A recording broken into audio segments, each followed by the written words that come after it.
Ebola Chrono Plus avec Adiatua Yassal.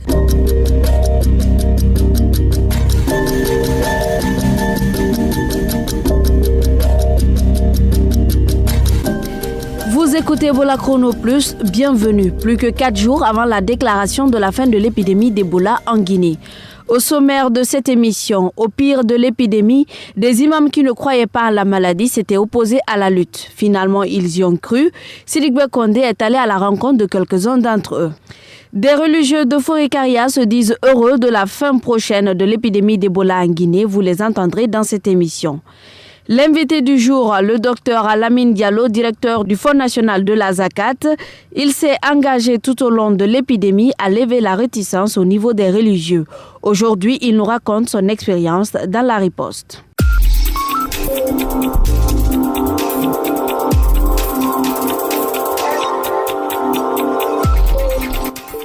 Bonjour à tous. Dans moins de 4 jours, la Guinée sera officiellement déclarée libre de la maladie d'Ebola. À Conakry comme en province, les autorités en charge de la riposte préconisent le respect des règles et mesures de prévention. La coordination encourage les populations à maintenir les dispositifs de lavage de mains. Et justement, sur la question du respect de ces mesures, je reçois Afiou Amata. Bonjour. Bonjour Adiatou. Qu'en est-il du respect de toutes ces mesures de prévention contre la maladie à virus Ebola? Alors, comme vous l'avez dit, la coordination a invité l'ensemble des populations à observer le lavage des mains. Elles doivent aussi appeler régulièrement à la Croix-Rouge chaque fois qu'il y a un décès communautaire. Alors, sur le cas des décès communautaires, il y a des localités qui font des efforts comme la ville de Conakry. Sur 50 décès attendus, Conakry a notifié plus de 40 par semaine, il faut le dire. Forêt-Karia est à 5 sur 7, mais il y a des problèmes et c'est surtout à Djubreka que les problèmes se font ressentir. Certains jours de la semaine, Djubreka est à peine 3 décès sur 10 attendus. Donc cela veut dire qu'il y a des décès communautaires qui peuvent passer inaperçus et que les populations peuvent elles-mêmes procéder aux enterrements sans faire appel à la Croix-Rouge, ce qui n'est pas préconisé dans cette période de surveillance. Parlons du suivi à présent. Le suivi des maladies fébriles est aussi important dans la riposte. Comment se passe la remontée des alertes sur les maladies fébriles? Alors, Conakry est toujours en tête, bon élève. On est à plus de 900 alertes par semaine. Koya est à un peu plus de 300, mais c'est encore à Djubreka et à Forêt-Karia où il y a des problèmes. Ces deux villes traînent les pas par rapport à la remontée des alertes liées aux maladies fébriles. Dans la préfecture de Djubreka, on est à moins de 100 cas d'alerte de maladies fébriles et on est à un peu plus de 100 aussi, à un peu plus de 200 dans la préfecture de Forêt-Karia. Et vous savez que Forêt-Karia a été l'une des localités les plus touchées par la maladie en Guinée. En principe, le système de remontée d'alerte devrait marcher dans ces localités qui ont été beaucoup éprouvées par l'épidémie en Guinée, mais on se rend compte que ce sont ces deux préfectures qui sont toujours à la traîne par rapport aux décès communautaires, mais aussi par rapport à la remontée des alertes. Merci Mata pour toutes ces informations. Merci. Ebola Chrono Plus, le compte à rebours continue.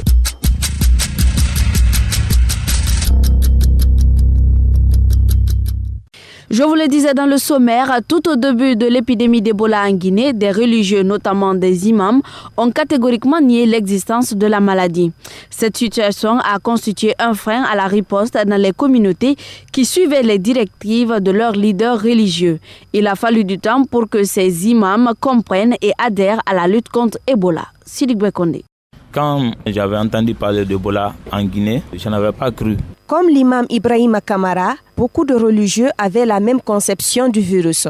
Pour eux, Ebola n'est qu'une invention. Les imams ne sont pas des scientifiques, donc nous, on ne juge que ce qu'on voit. Donc on n'est pas déterminé dedans pour la première fois. On cherche à connaître est-ce que réellement Ebola, c'est une réalité.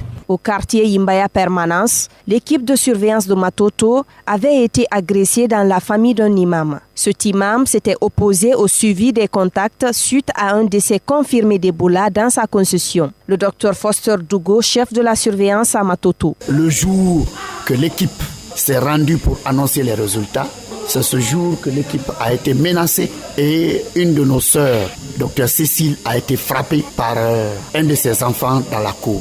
Nous-mêmes, on a été pourchassés et il y a eu des jets de pierre. Les gens ont quitté.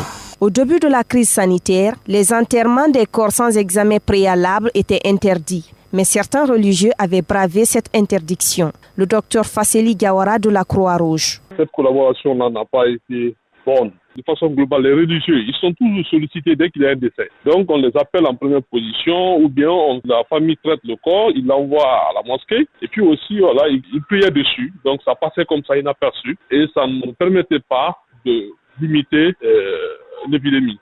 Il a fallu des mois et des mois pour que les choses s'améliorent. Des séances de formation sur le virus ont été organisées à leur intention. Leur message a finalement changé. Après être convaincu par les scientifiques maintenant, et donc notre rôle maintenant, c'était de sensibiliser les gens pour combattre Ebola. Comment vous avez sensibilisé les gens dans les mosquées?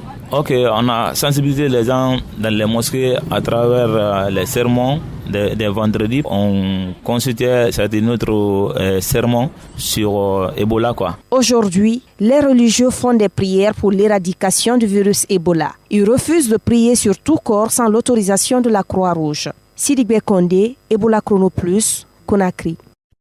Merci Siligbe. Fourekaria a été l'une des localités où les imams ont été très réticents. C'est aussi dans cette zone que les imams ont été infectés par le virus et plusieurs en sont morts.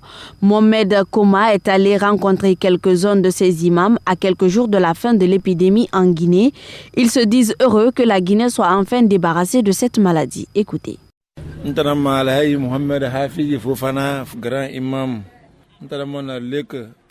Moi, c'est El Hadj Mohamed Fangui Fofana. Je suis le grand imam et en même temps président de la Ligue préfectorale de Fourekaria. Tout ce qui s'est passé ici en termes de souffrance à cause d'Ebola était la volonté de Dieu. Nous avons pris nos bâtons de pèlerin à l'époque pour sillonner tous les districts, tous les villages et toutes les sous-préfectures pour combattre cette maladie. Pendant cette période, il y a eu des accrochages, il y a eu aussi des conflits, car certaines personnes n'y croyaient pas. Et c'était par ignorance. Nous, les musulmans, avons raté 2 fois de suite la Mecque. Maintenant que nous tendons vers la fin de cette épidémie, nous allons toujours continuer à prier Dieu pour le pays.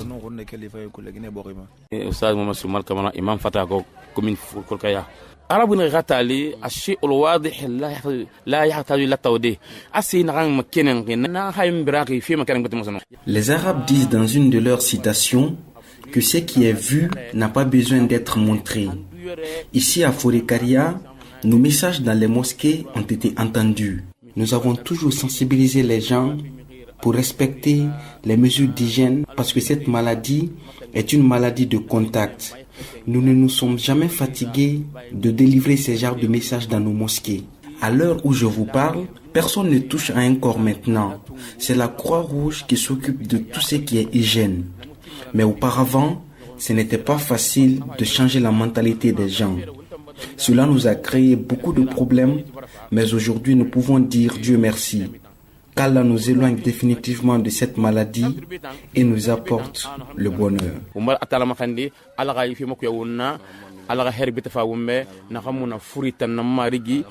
C'était l'avis de quelques imams de la préfecture de Fourekaria sur la fin prochaine de l'épidémie en Guinée.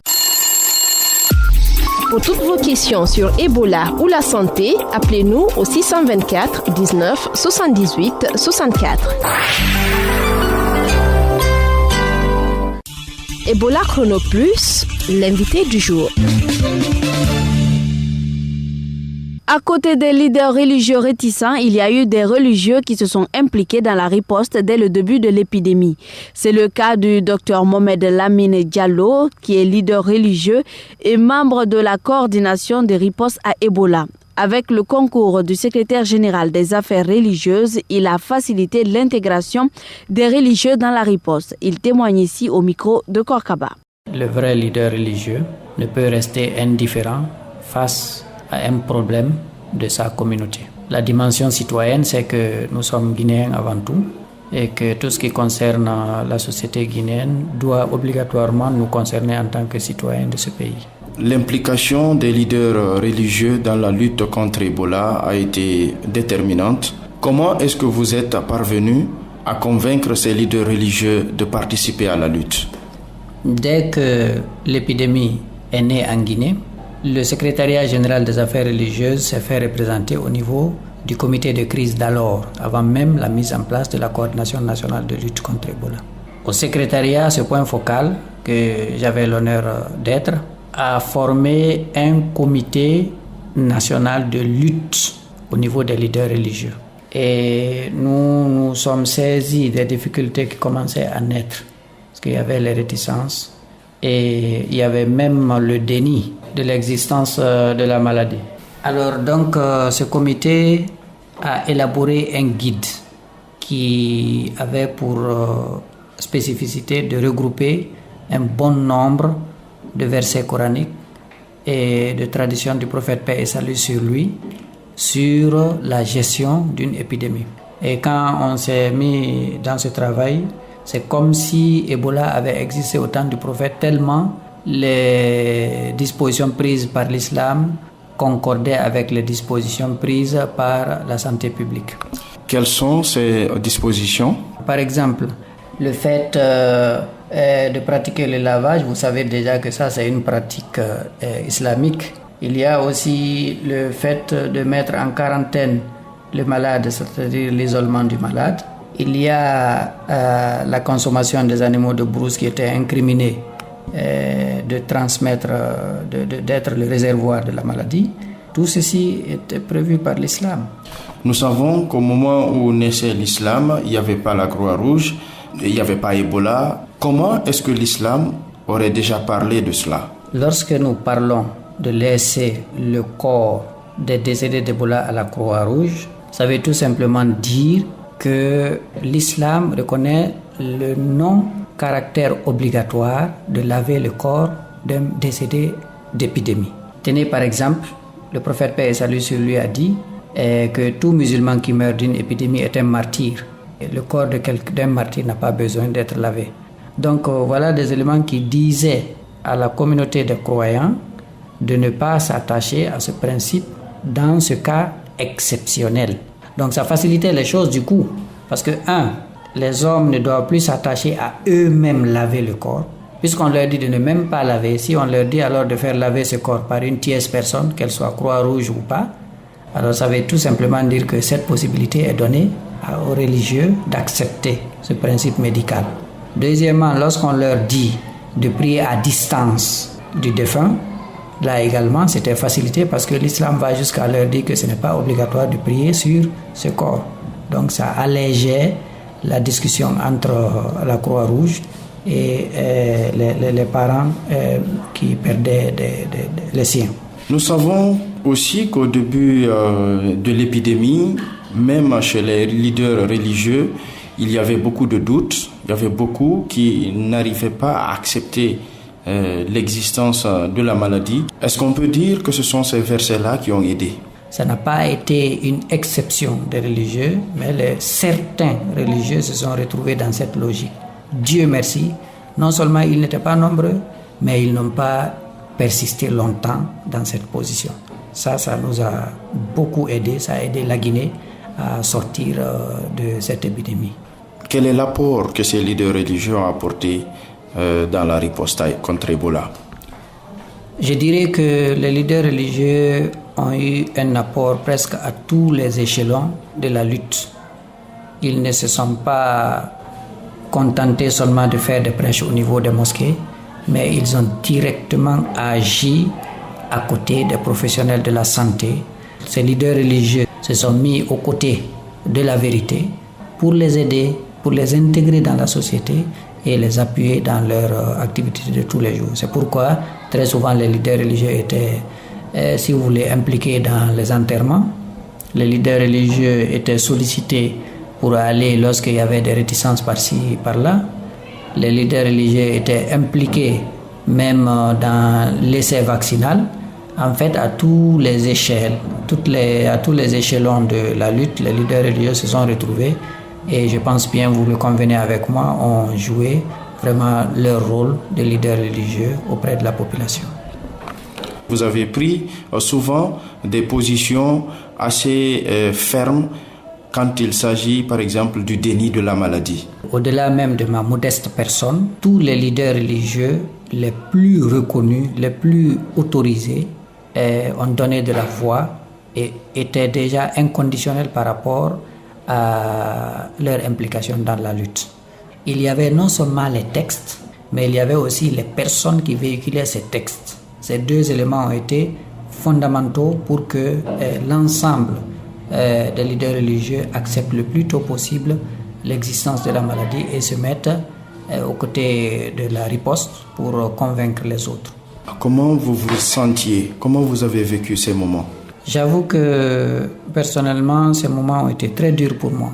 Des difficultés, il y en a eu suffisamment parce que à plusieurs reprises, nous avons, si vous voulez, dans nos interventions, nous avons souvent été séquestrés. Nous avons été taxés de beaucoup de mots. Nous avons même échappé à d'autres catastrophes. Donc tout ceci parce que nous étions déterminés et nous savions que nous portions la vérité. Expliquez-nous un peu à quel moment vous vous êtes senti vraiment menacé, à quel moment vous l'avez senti? Très tôt, parce que la réticence a commencé pratiquement avec l'épidémie. Et je n'oublierai jamais aussi l'expérience de Kamsar. Nous étions à Kamsar pour venir intervenir auprès d'une famille qui avait eu un décès qui s'est révélé positif. Donc il fallait suivre la famille. Elle a été réticente et en ce moment-là, on était avec la Croix-Rouge en train de faire la promotion de l'enterrement digne, rassurant et sécurisé. Et là, c'est là que nous avons vraiment été agressés, physiquement cette fois-ci, avec nos véhicules caillassés. Et Dieu merci, on a fini par comprendre. On minimise les difficultés, les obstacles qui ont eu lieu. C'est le résultat qui comptait et aujourd'hui, on est fiers de ce qui a été fait jusqu'à maintenant et nous sommes prêts à continuer jusqu'à ce qu'on ne parle plus d'Ebola en République de Guinée. Merci beaucoup. C'était Dr Mohamed Lamine Diallo, leader religieux, membre de la coordination de riposte à Ebola. Ebola Chrono Plus, à vous la parole. À présent, les réponses aux questions des auditeurs, c'est avec Sidigbe Kondé. Bonjour. Bonjour Adia Toussal. Aujourd'hui, nous parlerons de la tension artérielle. Mamadou Taïrou Kamara se pose 2 questions sur la tension. On l'écoute. On parle souvent de la tension. Et je voudrais savoir que la tension, c'est dû à l'alimentation ou bien réellement c'est naturel chez l'homme. C'est dû à quoi la tension? C'est-à-dire comment la tension arrive? Et qu'est-ce qu'il faut pour éviter la tension? Pour y répondre, nous avons joint le Dr Ben Youssouf Keita, médecin député, membre de la commission santé et éducation au niveau de l'Assemblée nationale. Tout ce qui agit sur la rigidité du vaisseau sanguin peut provoquer l'hypertension artérielle. Ça, c'est le stress, c'est le manque de repos, puis c'est la consommation de graisse abusivement et le manque de sport. Et tout ce qui agit sur le volume sanguin aussi provoque l'hypertension. Ça, c'est la consommation abusive de sel et cela, comme vous le savez, peut entraîner 3 idiopathiques, c'est-à-dire qu'on ne connaît pas, dû à l'augmentation du volume sanguin et au dépôt de plaques de graisse. À présent, la deuxième question de Taïrou. Comment éviter l'hypertension? Écoutons à nouveau le Dr Ben Youssouf Keita. Le sport est une des solutions pour éviter l'hypertension. Première chose. Deuxièmement, il faut faire attention à la consommation abusive de sel et tout ce qui contient le sel et surtout les aliments prélatés que nous voyons là, les cubes qu'on vend par-ci par-là. Et troisièmement, il faut être moins stressé. La vie, elle est courte parce que personne n'a vécu plus de 110 ans. Il faut avoir le temps de se reposer. Et enfin, il faut à tout prix éviter la consommation de margarine en grande quantité, mayonnaise en grande quantité et surtout, il est recommandé de consommer de l'huile de soja. C'était le docteur Ben Youssouf Keita, médecin député, membre de la commission santé et éducation au niveau de l'Assemblée nationale. Vos questions sur la santé sont attendues au 624 19 78 64. L'équipe d'Ebola Chrono Plus se fera le plaisir de répondre à vos inquiétudes. Merci de votre confiance. Merci Sidikbe. Ebola Chrono Plus, c'est fini pour aujourd'hui. Rédaction en chef Afio Amata, technique Mamadou Kone, présentation Adiatou Ayassal. Merci de votre attention et prenez soin de vous. Au revoir.